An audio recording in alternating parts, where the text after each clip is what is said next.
Today we're going to paint a russet apple with acrylic paint. And the reason I chose this apple is it's a russet is kind of like a russet potato. It's kind of got like a rust on it. And so it's got a lot of warm and organic natural tones. And I find that challenging with acrylic paint because to me, acrylic paint is well suited to the modern colors, you know, like vat orange and just the man-made colors. So trying to paint with the more natural pigments in acrylic, to me, I find kind of challenging. And then it's also fun because it'll be dry very quickly. So you get that instant gratification. So we're going to try to do it in a very painterly style. I'm just going to sketch out my russet apple here, which I got at the farmer's market. It had a little leaf attached. So, I've had some more requests to add my palette. This painting video does not include a palette. These videos are free, so I mean sometimes I might include the palette, but other times not. And I just, you know, barely got this recorded, and there's only so much I could do with my time schedule today. So anyway, let's get started. I just sketched it out and I used alizarin crimson, and I've got, so this is, as you can see, the color of it's kind of like a transparent, really warm green color. And I'm not even by my paints right now. I'm just at my computer, so I'm not even sure. I think it was like a gold green.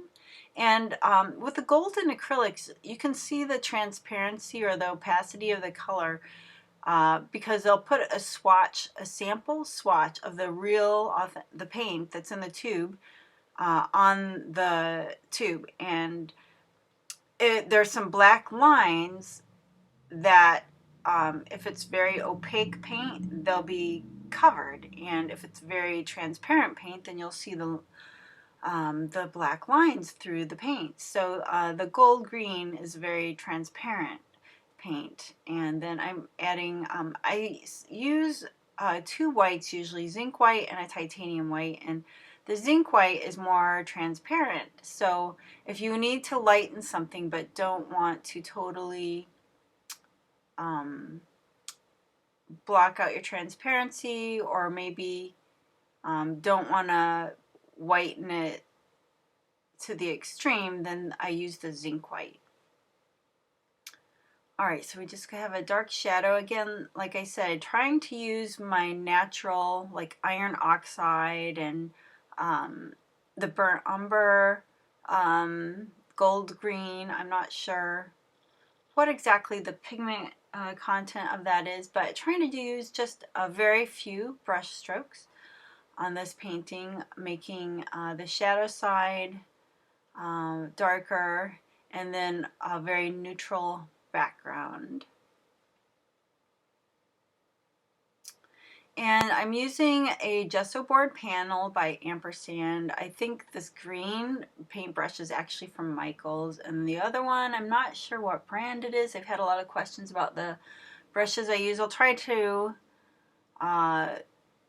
make a note of those going forward for those that are interested. They're both bristle brushes. So a lot of times on these smooth Ampersand boards, especially with oil paint, I'll use a sable brush, which is a lot softer.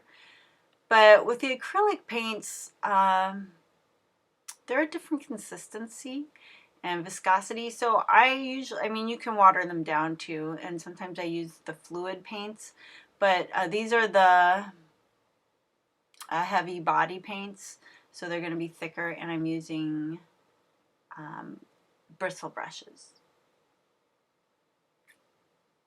But even in bristle brushes, there's stiffer and softer brushes. So I would say that these are probably more on the soft side. And sometimes I use synthetic brushes. I just, honestly, when I am shopping, I'll just grab a bunch and try. I have a few favorites, but to me, I find it good to experiment with different brushes. And yeah, just, and what might not, I hate to write off a brush because it didn't work for one project, because another project might be completely different, and the brush would work perfectly for that project. It's good to be open-minded like that. And consider, I mean, yes, you want to, it's like building blocks when you're painting and learning, but at the same time be open-minded. It's part of the creative process, I think. It's not all logic, is that what didn't work before might actually be perfectly suited to this project.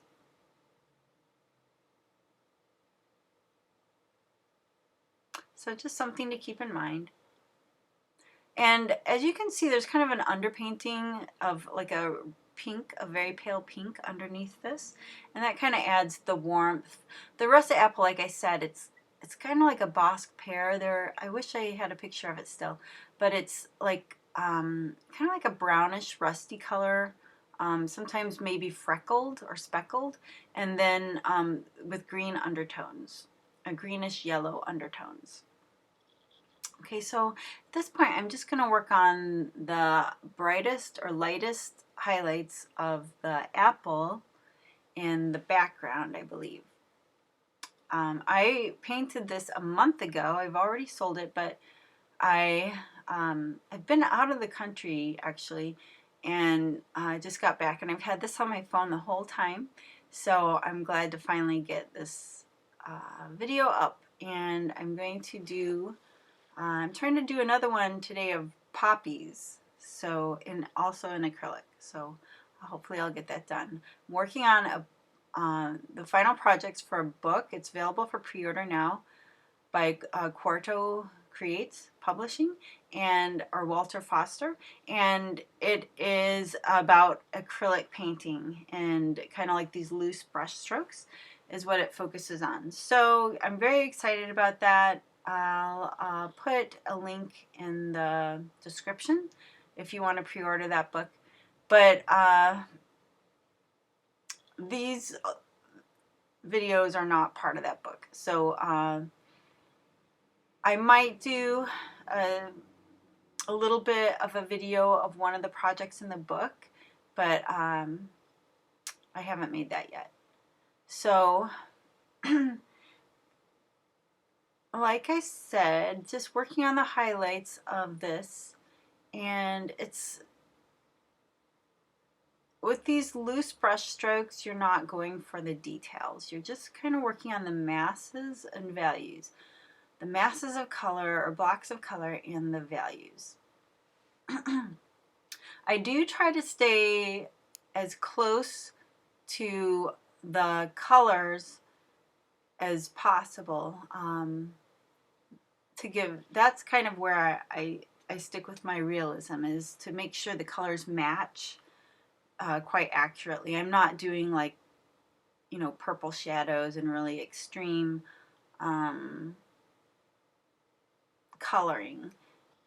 Okay, so there you have it, a russet apple from the farmer's market, a perfect fall project.